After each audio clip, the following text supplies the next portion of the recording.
Today's video is brought to you by Squarespace. Make a beautiful website in a few clicks of your mouth with Squarespace. Recently, I was at an art store buying some pencils for my 63 pencil comparison video when I saw these markers and they looked really interesting. And my first thought was, how do they layer? Do they make orange and green and purple? I just really want to know. I do have one gripe though. Look at these colors. Why is yellow the only color that doesn't have an interesting adjective? It's just yellow. Anyway, let's just get right into it and start swatching. I've never heard of the Talens brand before. From what I saw looking them up, they seem to make a lot of artsy art supplies. So here's the marker. One tip, we have a classic brush nib. In the other, a chisel nib.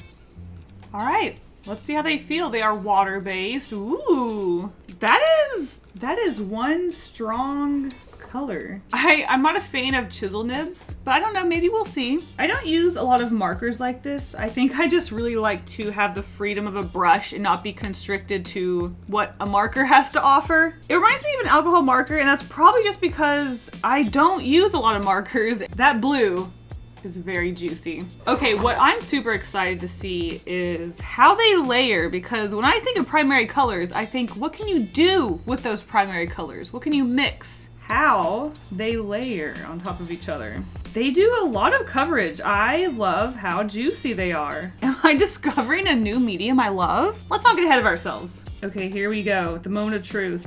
Okay, I'm seeing a little bit of transparency, though I definitely think the red is very overpowering. Personally, I'm very excited for the blue because I love green. Okay, there's definitely layering happening. I just think that blue and red are obviously going to be very overpowering to yellow, but you can definitely see green and orange. And I think probably the most successful, the purple. You know what I didn't do? I didn't test how they layer on themselves. If I were to continuously add another layer, do they get darker and darker? Oh, they seem to sort of stay consistent. On one hand, I love a flat, smooth color. On the other, it's kind of nice to have the option to layer and work and build upon colors. Man, that blue is... The blue is nice and juicy. Okay, well, you can see a very, very, very slight difference from the one stroke to a few strokes. Okay, but what if I go back over it? Oh my gosh, you can hardly tell there was a stroke there before. That blue is very, very wet. Oh my goodness. I have a feeling that has something to do with the fact that these are water-based markers. So maybe there's something there. Can you tell I don't use a lot of markers? Is it that obvious? For our next test, I'm going to be testing how well these colors blend together. We're gonna make a gradient, but I thought it'd be really fun to do a gradient in a circle. Usually I do a line of a gradient from red, orange, yellow, green, blue, and purple, but because I also want to see how all three colors blend together, we're gonna go in a circle.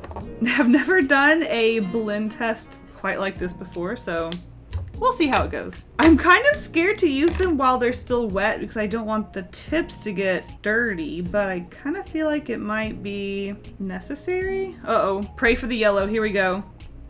Ooh, whoa.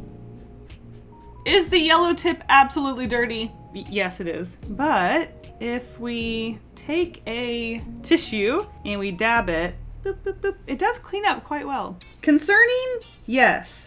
But we do get a nice gradient with these markers. Oh goodness gracious. Sorry, yellow, the abuse is not over yet. Is it the most perfect gradient? No, but it definitely gives us possibilities when it comes to mixing colors in between. You can definitely get the full spectrum, I think. One last test. These are water-based markers, so I am curious if you can use water to manipulate them. Let's find out. Ooh. Or it looks like they definitely dry. And blue are juiciest. It's a little bit easier to work with. Okay, but what if I put water down on the page and then touch with our markers? Honestly, kind of fun. Something we could play around with. Ooh, what if we do a gradient with water. These markers are turning out a little bit more fun than I anticipated. Start off with yellow, whoa. Our red, oh my goodness. And ending with our, oh, blue's not as wet. Overall, these markers seem like they are going to be fun to play around with, so let's see what we can come up with. I'm excited, but before we get into it, I want to thank the sponsor of this video, Squarespace. Where would I be without Squarespace? Well, I wouldn't have a website because I can't make one, but thanks to their flexible website templates, it's super easy. Start with one of their professional website templates, super sleek, award-winning designs, and from there, customize your look, update your content, add features. It's super easy. If I can do it, you can do it. Create your own online store. That's right, you can sell your products online, whether you're selling physical, digital, or service products. And take it a step further with super special members areas. Sell membership access to exclusive sections of your website. Super secret, super exclusive. Head to squarespace.com for a free trial, and when you're ready to launch, go to squarespace.com/KaseyGolden to save 10% off your first purchase of a website or domain. Thank you so much to Squarespace for sponsoring this video. Let's get to doodling with these markers. Because these guys are so transparent and easy to layer on top of each other and see the different colors they make, I was really thinking about using these in a way that exaggerated shape, color. Can I exaggerate color? They kind of are what they are. I guess what I mean is when you're working with a limited color palette, for example, like today with the yellow, red, and blue, you obviously aren't going to create things that are those colors. For example, the cat I'm drawing. Cats aren't yellow, cats aren't red. If you're used to my art, this is obviously nothing new. I am always doodling goofy little animals that are weird and unusual colors, so nothing new there. But I think if you are used to working in a more realistic way or not exaggerating with color and playing around in a more abstract way, these markers would definitely get you outside of your comfort zone. Unfortunately, I think these are sort of inside my comfort zone. I was definitely trying to get myself to exaggerate even more than I normally do. Sure, this looks pretty much like the usual style I draw in, but I was exaggerating and overlapping shapes in ways that I don't normally do, like the hat on the cat is transparent. That is definitely not something I would do, but I wanted to mess around with it and see how I felt. It was a fun doodle, but I don't know if I would continue in that style. But it is fun experimenting with different art supplies that get you to work out of your norm, even if just a little bit.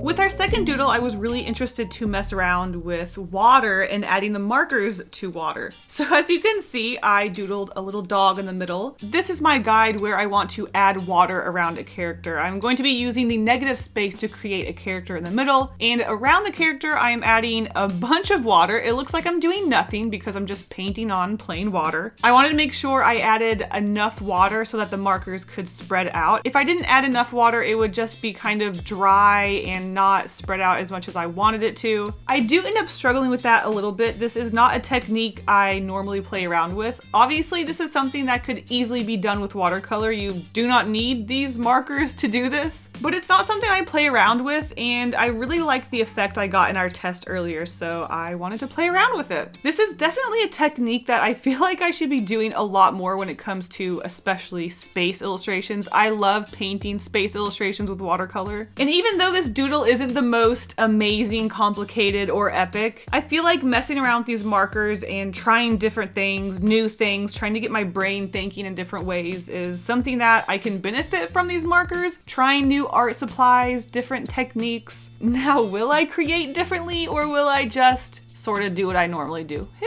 knows? We'll see. But either way, this is a simple but fun doodle. It looks like a birthday card. For my last doodle, I wanted to try mixing the colors a little bit more, and was this successful?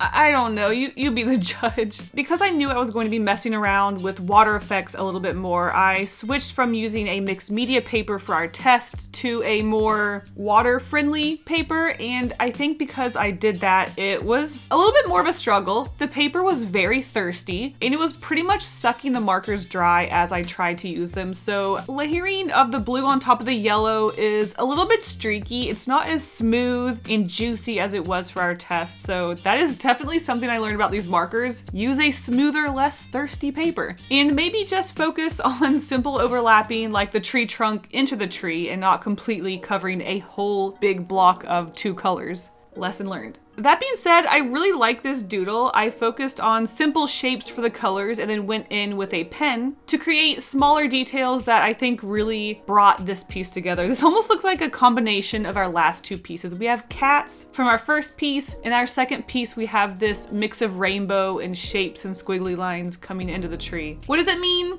Nothing. It's just a magical, fun little doodle, obviously with lots of cats because I can't help myself. Overall, these markers were really fun to mess around with, but would I recommend them? If they're your thing, go for it. Maybe not worth just playing around with. Once again, a huge thank you to the sponsor of this video, Squarespace. Make yourself a website, and thank you guys so much for watching this video. Bye.